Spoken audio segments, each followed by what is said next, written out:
With a population of 1.3 billion, China is the second largest economy and is increasingly playing an important and influential role in the development and in the global economy. China, a 10 trillion economic growing at 7% annually, and it's a never-before-seen force reshaping our global economic. Since initiating market reforming in 1978, China has shifted from a central plan to the market-based economy and has experienced rapid economic and social development growth.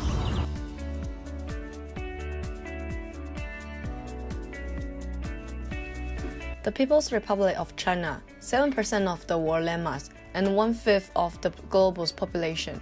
Across us made up 22 provinces, 5 autonomous regions for the municipality, 2 special administrative regions, spanning 5 time zones, currently on track to overtake the US as the world's largest economy around 2017. China will soon up in over the century of the Western economic superiority. Within 8 years, it will be generating 1/5 of the world's GDP today. China is the world's largest food producer, cotton producer, and solar panel manufacturer. It outputs 45% of the world's steel, 95% of the rare earth materials, and leads global gold production. It has the world's biggest IPO market and files more patents than any other country. In short, China has redefined nation building in a way previously thought impossible. Chinese trade with outside world in 1980 amounted at less than $40 billion. By 2015, it is increased 100-fold to the whopping for $4 trillion. Even under slow growth rate in 2015, China's economic created growth every 16 weeks, and it is real every 25 weeks. By 2005, the country was building the square equivalent and today's room every 2 weeks. Between 2011 and 2013, China both produced and used more cement than United States in the entire 20th century. Over the past 30 years, the Chinese government had at times opened the door wide for foreign companies to participate in its domestic economic growth.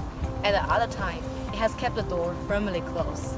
Doing business in China is hard, but also there's a tip for doing business in China. The first 30 years of China's reform and opening period that started about almost 30 years ago, the focus of the economic model was really on promoting exports and investment in fixed assets and infrastructure.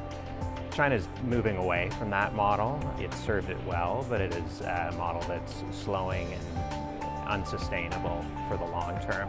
The local company can help you to understand the consumer, understand the buying behavior, and also that bring you to the much bigger customer base, and also that tap into the local ecosystem, including the innovation and the supply relationship that you might need for your business. It takes a long time to build a trust in a business relationship, but it's worthwhile because you want to make a commitment and stay here for long term.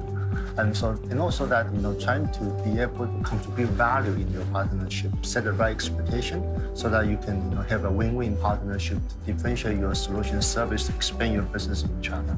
In China, the east of the country is more industrialized, and this is where a lot of the bigger cities lie. The west, much less so.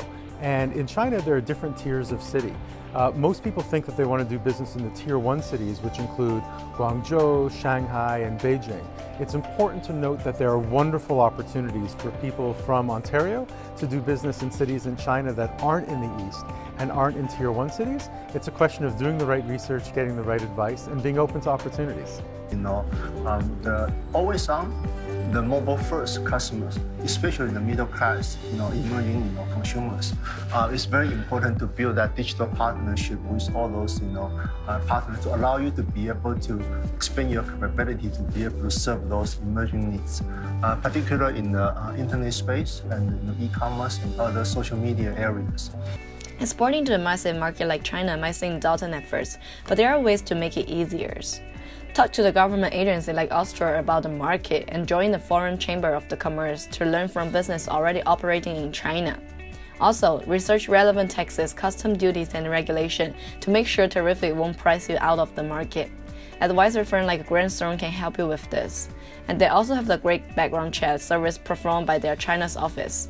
Use technology to get your product to the Chinese consumer without big investment. China on track to become the world's top import market for online goods by 2018.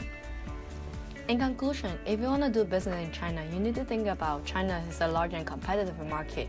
Get a good legal and accounting advice. Use your local embassy and chamber of commerce. Try second and third tier city, which have a lot of opportunities. And also learn about Chinese history and culture. Then you can win your successful business in China. Thank you for listening.